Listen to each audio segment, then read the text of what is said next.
Isa sa mga nag-ooperate na sanitary landfill dito sa Metro Manila ay nandito sa Rodriguez, Rizal. Ang basurang kinadidirihan ng marami sa atin, hanap buhay para sa ilan sa mga taga rito.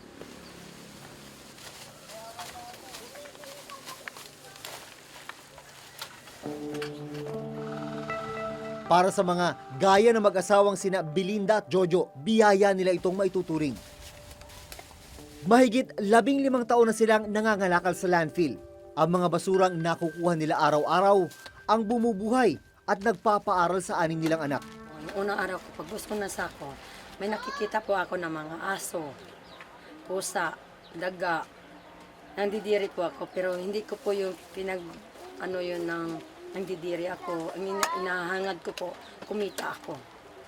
Kasi ayoko po nagugutuman ako. Hindi lang daw init ng araw ang kalaban nila sa paghahanap buhay. Dahil maging ang amoy at dumi ng kanilang itinuturing na opisina, kailangan nilang sikmurain. Kayo, di ba kayo nagkakasakit na mag-asawa? Buong araw kayo nandito?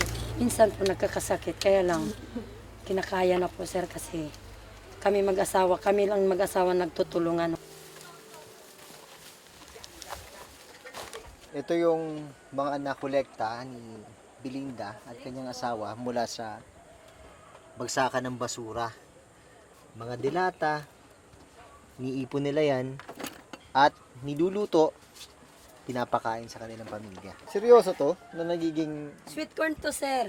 Iluluto, ginigisa po namin yan sir. to? Opo.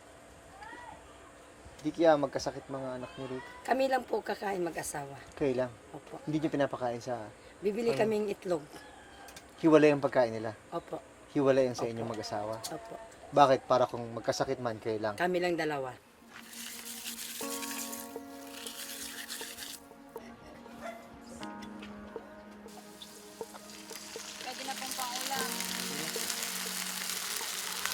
Masarap, sir. To? Opo. Sa tingin mo lang, sir, kasi basura siya tignan. Oo. Pero, Totoo lang, mukhang oo, di ba? Pero, pwede naman siya, sir.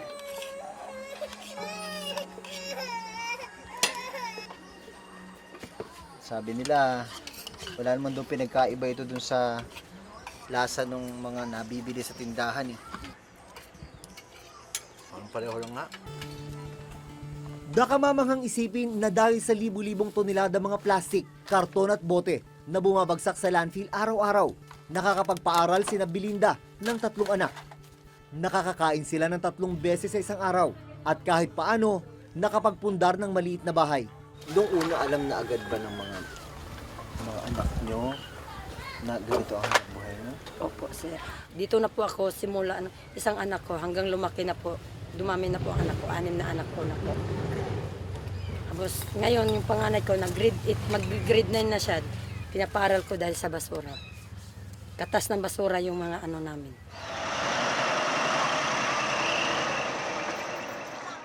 Nang araw na yon, nag-abang sila ng truck na masasabayan papuntang junk shop.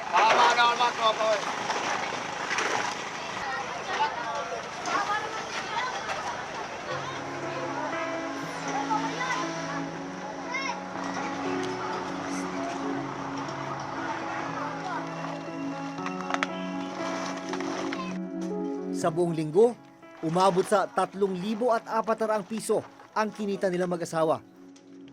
Dito na sila kukuha ng panghapunan sa buong pamilya. Ay, kasi baby, kakain na. Papayag ka ba na yung ganyang hanap buhay ay abutin din ng mga anak mo? Yun po ang pinagporsige ko, sir. Maghanap buhay ako para sa pag-aaral ng anak ko.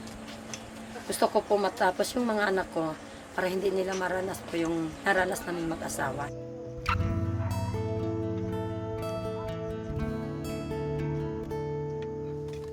Kung mas maayos lang sana ang paraan ng pagtatapon natin ng basura, posible pa itong maging lehitimong industriya na pwedeng pagkunan ng kabuhayan ng karamihan.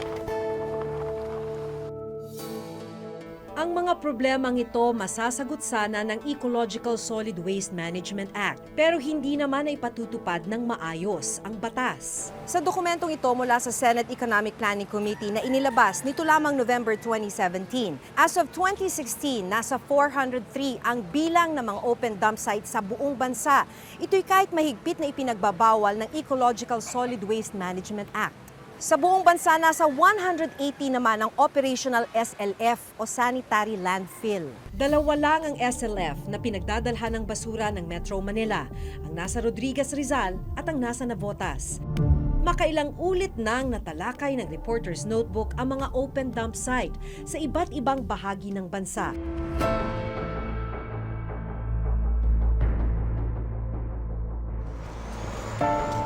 Sa dami ng binabagsak na basura dito kada araw, nagmimistula na tong bundok.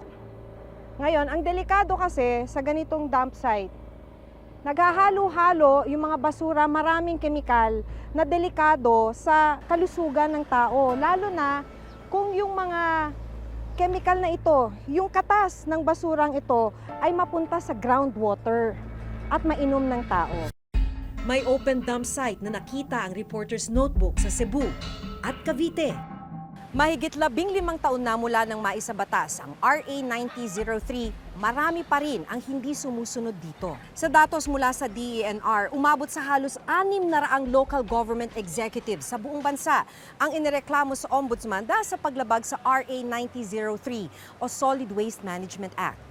Pursigido pa rin ang National Solid Waste Management Commission ng EMB na panagutin ang mga hindi sumusunod dito. Ang National Solid Waste Management Commission, may inauthorize ang commission to sign the complaint of affidavit at yun ay sinamit sa ombudsman. At pinakinggan at inimbestigahan din ng ombudsman at we are just awaiting for the resolution. Ang involved dito yung mayor, vice mayor, and the rest of the local officials, na elected officials, including yung city environment and natural resources officer, yung city enro, doon sa kaso. Isa pa sa kailangang tugunan ng pamahalaan ang pag-relocate sa mga informal settler na nakatira sa mga daluyan ng tubig. Makailang ulit ng plinano ng mga nakaraang administrasyon ang paglilipat sa mga nakatira rito. Pero hanggang ngayon, hindi pa rin ito nasusolusyonan. Sa pag-aaral ng World Bank sa taong 2025, posibleng umabot na sa 77,000 tonelada ng basura ang maiipon sa buong bansa.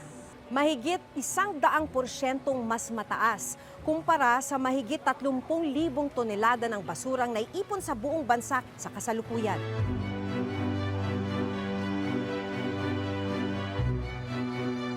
Sa sulat na ipinadala sa amin ng lokal na pamahalaan ng Maynila na nakakasakop sa Estero de Magdalena, sinabi nilang ang suliraning kinakaharap nila sa kasalukuyan ay ang kawalan ng disiplina ng mga tao at maling pagdidispose ng basura.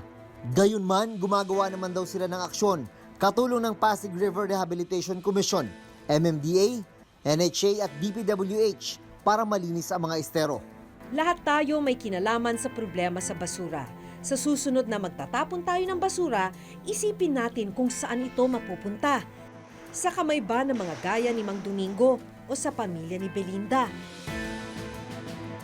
Tandaan na bawat sektor at bawat isa sa atin may responsibilidad, lalo na ang mga tagapagpatupad ng batas. Hanggang sa susunod na Huwebes, ako si Maki Pulido. Ako si Jun Veneracion at ito ang nakatala sa aming Reporter's Notebook.